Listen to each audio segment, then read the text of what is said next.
The November mood is all about quietness. It's a fading light, just as the sun is lower and the shadows are elongating. It feels like the world is holding its breath as we approach winter.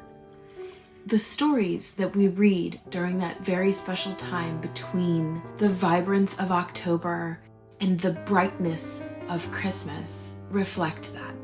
They are wrapped in mist and fog, and we're looking at less action and more atmosphere. I would like to encourage you as we approach November to read like you are part of a November mood board. Choose some books that reflect this darkening rest, if you will, before the excitement of winter. And in an effort to help you with that book choice, I have 15 books that feel like a November mood board.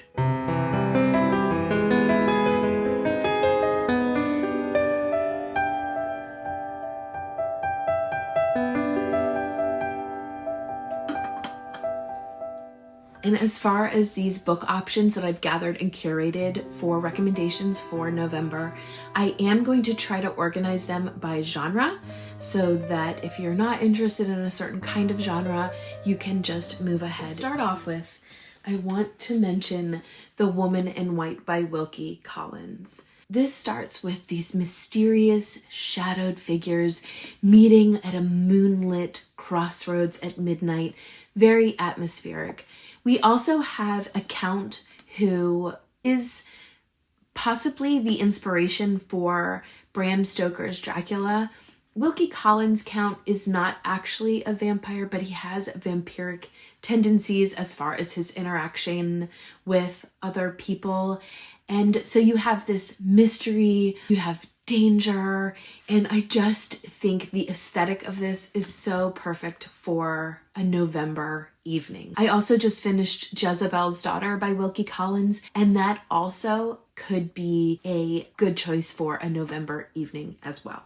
Next, I want to mention Anne Bronte's The Tenant of Wildfell Hall. This has a darkness in it as far as moral dilemmas and very difficult struggles that a person could go through, specifically a mother with a young child. So do be careful of the trigger warnings. It does deal with some very heavy topics. This is an epistolary novel. We have descriptions of the moor and houses and communities and manors, and we've got house parties that are described. We have a mystery. And it really is perfect when the skies are gray to pick up a book that itself just feels gray as well. Next, I have Bleak House by Charles Dickens. So I will say, this is a very thick book, which can feel very intimidating. I listened to it on audio, and so that is something that you could do is while you are baking and preparing maybe for Thanksgiving, or as the nights sort of get darker sooner, you could put this audiobook on in the evenings. This is the story of the lawsuit of Jarndyce versus John Darce. While this is an expose on the judicial system within England, this also, I feel like, while we do see that ugly side of the court system, it also has a heartwarming aspect to it. There is a lot of character development, a lot of relationships that we are exposed to. There is a little bit of a mystery of uncovering things that have happened in the past. One of the biggest reasons why I would say that this is a perfect book for November is because it actually starts in November. Chapter 1, London. Michaelmas term lately over, and the Lord Chancellor sitting in Lincoln's Inn Hall. Implacable November weather. Smoke lowering down from chimney pots, making a soft black drizzle, and flakes of soot in it as big as full-grain snowflakes, gone into mourning, one might imagine, for the death of the sun. Fog everywhere, fog up the river, fog down the river, fog on the Essex marshes, fog on the Kentish heights, fog creeping into the cabooses of Collier Briggs, Fog lying out on the yards and hovering in the rigging of great ships. Fog drooping on the gunwales of barges and small boats. Even the cover whispers November to me. And then do not be fooled by this floral cover. This is Fantasties by George MacDonald. Written in 1858, I think this was a big inspiration for both C.S. Lewis and also J.R.R. Tolkien. This is like wandering through an autumn forest in a fever dream. So our main character, we have this from the first person perspective. Our main character wakes up the day after his 21st birthday, and he is basically transported into this fae land. And he comes across all manner of creatures. Some are temptresses, some are there to help him, and he is just like wandering around trying to figure out what is going on. And honestly, as a reader, sometimes we are there with him. But the descriptions that George MacDonald gives of this land, of this forest, of this journey, just to me feels so rooted and settled into the browns and the starkness of November that I think this would be a great choice to pick up for this month. Written during the same time as the Victorian books, we have Edgar Allan Poe. So Edgar Allan Poe's works feel like peak November mood board. We have The Raven, which is that, midnight poem about isolation and grief. We have The Fall of the House of Usher, which is just about madness and sickness and unreliable narrator and really kind of some awful things. We have The Telltale Heart, also having awful things, as well as exposition on how grief and guilt can kind of manifest itself. But the story that I wanted to recommend is The Mask of Red Death. So this is like end of days vibes. We've got a plague-ridden fantasy world, and we have privileged, wealthy people who decide that they are going to isolate together and leave the plague out for those who are not wealthy enough to come in. They live this very privileged life and decide to have a celebration as they are trying to avoid fate. And so you have this sense of inevitability. There is a clock that is ticking down that I think symbolizes sort of November, with the clock ticking down to the end of the year. And so there really is a juxtaposition of what's happening in the story with kind of how we are looking at November and facing the end of the year.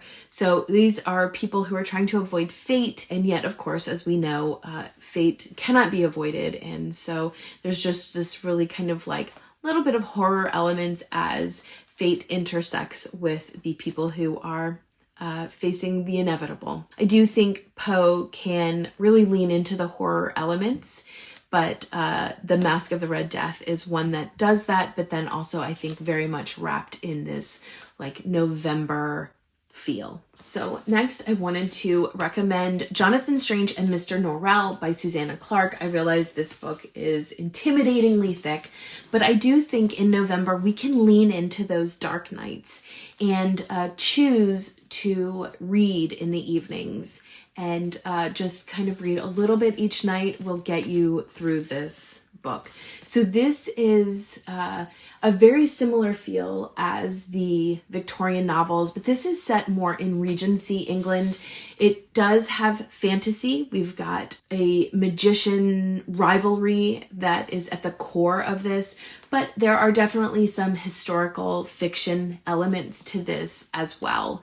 We have libraries that have alchemical texts and grimoires and all sorts of information that is being hoarded. We have a love story that very much falls into the Fae realm. We're looking at how do we get there and do a rescue, and then again, how does this rivalry fit within that story? So it is definitely slower paced. It is definitely a character-driven novel, but you really do get involved in the lives of these gentlemen and all of the people that are in their circle of relationships. And I just think it is very November coded with the gas lamps and the cursed mansions and the other worlds that we travel to. And you've got this fog-drenched world and kind of the line that we are weaving between what is science and what is sorcery. Next, I have The Lud in the Mist by Hope Mirlees. This was published in 1926, and so this is really known as being part of that pre-Tolkien fantasy genre development for what we consider modern fantasy works. This is not your typical like gothic, gloomy kind of a choice, but don't let the cover fool you on this one either. We have Lud. Lud is a town that is between the world that we know and the Fae world. And so I do think that having this town and having this set in this sort of transitional town between what we know as reality and then what we know as the Fae world really does set up well for November, since November really does feel like a transition month between the vibrance of the fall colors and then the brightness of December and what that all brings. And so in that quietness of November, in that transition, we have a situation similar to what is in Lud, which is characters that have really constructed their lives very carefully to follow the rules. The rules are basically that there is a magical forbidden fruit from the Fae realm that has seeped its way into Lud. And you build your life around this. We know the rules. We are going to live our life according to the rules. But then you start to have dissatisfaction among the characters. So you've got like this sense of secrecy, you've got repression, you've got, something that's alluring but taboo. You've got people who are realizing that the life that they've been leading is very dissatisfactory and they want more and they want different. And so they are really having trouble walking that line between what they know they should be doing versus what their, carnal desires really are leading them to. So again, this is a slower paced, character developed novel, but if you have any interest in the modern fantasy genre and kind of how that started and what were some of the texts that were written prior to The Lord of the Rings, then Lud in the Mist is the book to choose. Also, I don't know if you've ever heard of somebody who is sort of anti-technology or doesn't have really great technology skills being called a Luddite. That term might actually age me, but it's something that I heard growing up was that someone was a Luddite.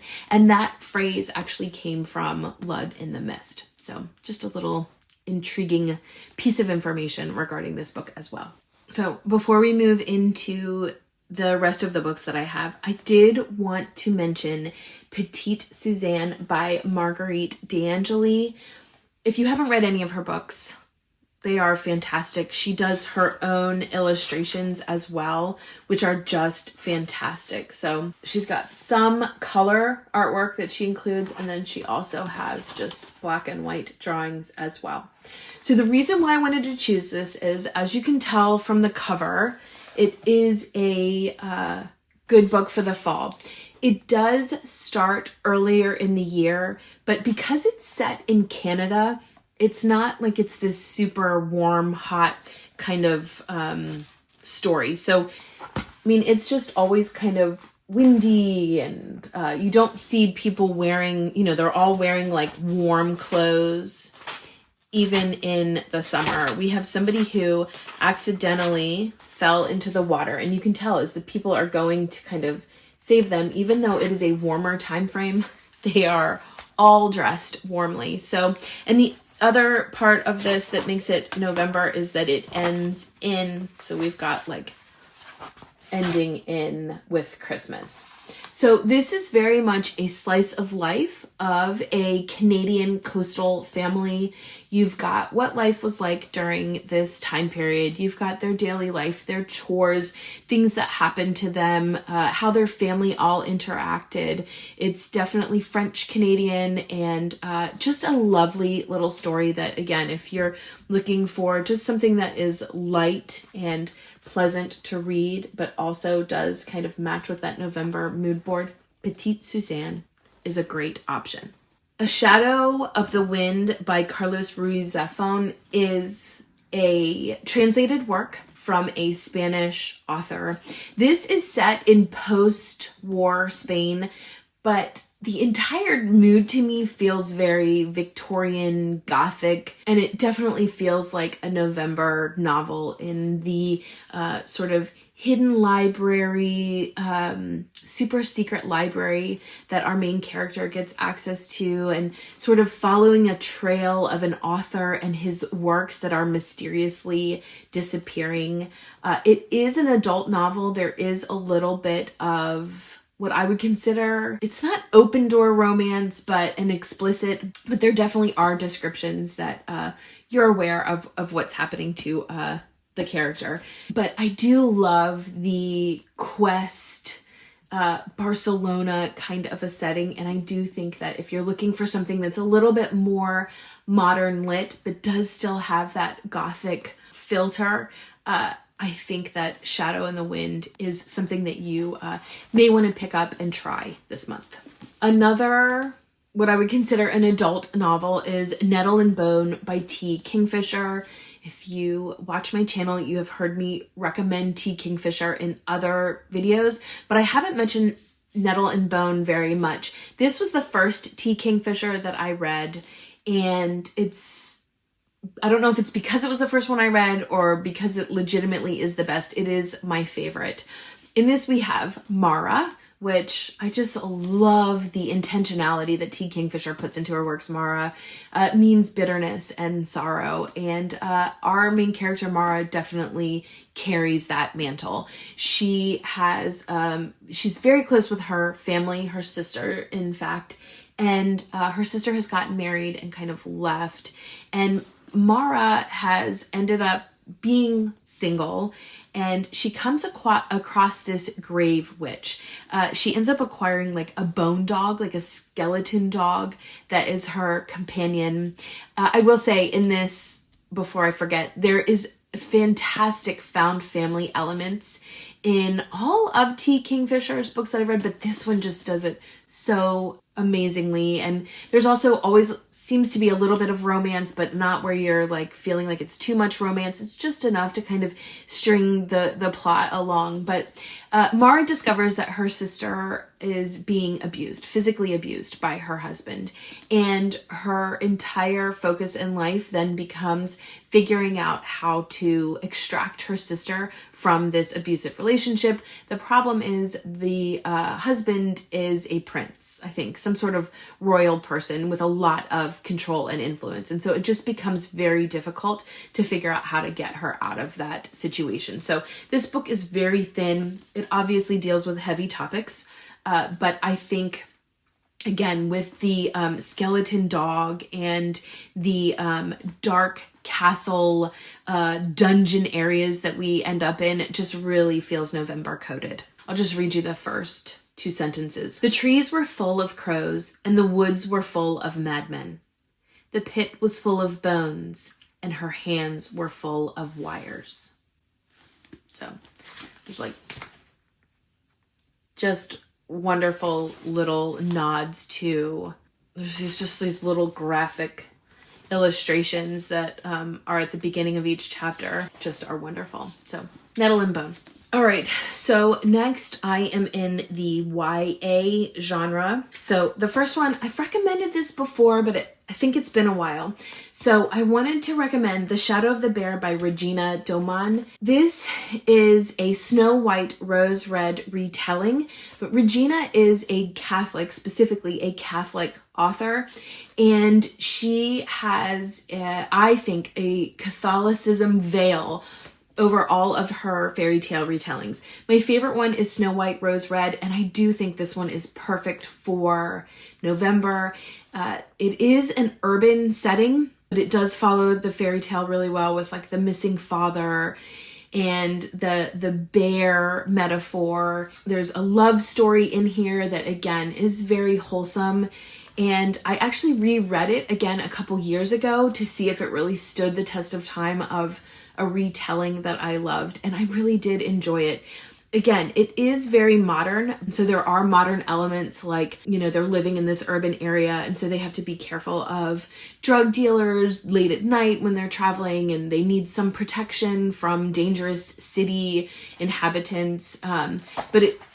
Regina Doman does put parts of the grim fairy tale verbiage in her chapters to just kind of make sure that we're being pulled along with it. This is, again, with that setting, it just feels, when they go back to their apartment or their mom comes back from work to their apartment, it just feels very much like candle lit in the window, warmth inside of their apartment, and just coldness and wind outside. And so again, I just think that fits so well with a perfect read for November. And because it's not really thick, you probably could read it in a weekend. Next is Maggie Stiefvater, and this is the Scorpio Races. There are other books of hers that I think would work for November, but I chose Scorpion Races because it's literally set in November. So in the prologue, it's the first day of November, and so today someone will die. So in this, we have a horse racing community. Maggie Stiefvater does write fantasy books. And so while this is set in our world and there are horse riders that ride the horses that we know, there are also water horses that can be used in the races. And so you have two characters who are pitted against each other, who really need to win the race for their own personal reasons. So Sean he's the reigning champ. He is very good at this, and he wants to purchase this horse that he's very attached to. And in order to do that, he needs to win to get the winnings. And then we have Puck. Her family has really kind of fallen on hard times, and she needs to win in order to help support her family. And so they end up in these situations. Much of this book is the lead up to the actual race and kind of learning about each of their interior motivations and how they interact with each other, and just the friendship that they develop, and obviously feelings that they develop for each other as they are training so close. And by the end, I do think you're really conflicted on who you want to win, because you do feel attached to both of them so well, because Maggie Stiefvater gives us that dual POV. So if you want just kind of a fun book that deals with this like annual, very intense horse race where it's so intense that people have died, including previous family members, then pick up Scorpion Races. And again, I think there are a lot of Maggie Stiefvater series or books that you could pick up, but this is a standalone set in November. So this is the one that I would recommend. Next, I was originally going to suggest reading A Land So Wide by Erin Craig, and I do think that that is a good November book, truly. But if you have not read Erin Craig, before picking up A Land So Wide, I would suggest The 13th Child. This is my favorite book of Erin Craig's. In this, we have a young girl who is the 13th child in a family, and because of kind of the luck and what that means, her family makes a deal with Death, who agrees to be her like grandfather, her family. And so he comes each year to celebrate her birthday, and there comes a point when it's time for her to leave her family. He actually has trained her, made sure she got training, ironically, as a healer, as an apothecary healer. So the irony of like, he's Death, and then his daughter is a healer. She is able to kind of see things and see and know when Death is going to arrive and take someone. She ends up in a court political system with a lot of betrayal that goes on, and she has to really make decisions based on not just her love for death, but also for the people around her that she has grown attached to. So this is actually, I think, a Grimm fairy tale. I think it's Grimm retelling. It's kind of an obscure fairy tale, but Erin Craig, I do think, does a great job having nods to the original tale in this, and it's fantastic. I do think that while this is a Grimm fairy tale and there is death, it feels very kind of macabre. What makes it, I think, good for November is the coziness of the relationships with Father Death and his child. I just think is so sweet. He's just very lost in the sauce on how to create a relationship, but he does have like little actions and things, and a lot of times they're misses, but just his attempt to make Celebration special and to try to kind of meet Hazel where she is just so sweet. And so I do think that element of coziness is perfect for a November choice. As a bonus, if you are interested in a book that feels like The Village, the old M. Night Shyamalan movie, for the first half, and then I can't give too much away, but the second half, it totally shifts and you realize what has been going on and it is not The Village, it's something different, then pick up A Land So Wide. That is Erin Craig's latest book release. For Margaret Rogerson, my favorite book of hers is Enchantment of Ravens, but I think Sorcery of Thorns makes a very great and compelling November choice with it it's got a little bit of a like gray academic feel to it because we've got this magical library and stolen grimoires and magician rivalries. There's a bit of love in here, a pretty great, I think, love story that is not open door. So it very much has action, but it is also very cozy in kind of the setting where our main character gets brought back to a magician's house, and like they have this little relationship that they have with each other and with his staff, and that part just feels very cozy. So I do love the library setting and how books play such an important role in this, and there's a mystery where you're a little bit trying to solve what exactly is going on. So I do think that for November, Sorcery of Thorns is my Margaret Rogerson book recommendation of choice. And then my last suggestion is A Far Wilder Magic by Allison Saft. This is my favorite Allison Saft that I've read. It does very much feel like YA. We have Margaret and Weston. Margaret is really having dealt with basically like verbal and emotional abuse from her very controlling mother her whole life, which is really terrible. And Weston is under the belief that he's there to get alchemical training from this abusive mother. And so the main focus of this is there's a half moon hunt where specific people are chosen to chase the Hala, which is this ethereal fox creature, because that fox creature has alchemical powers.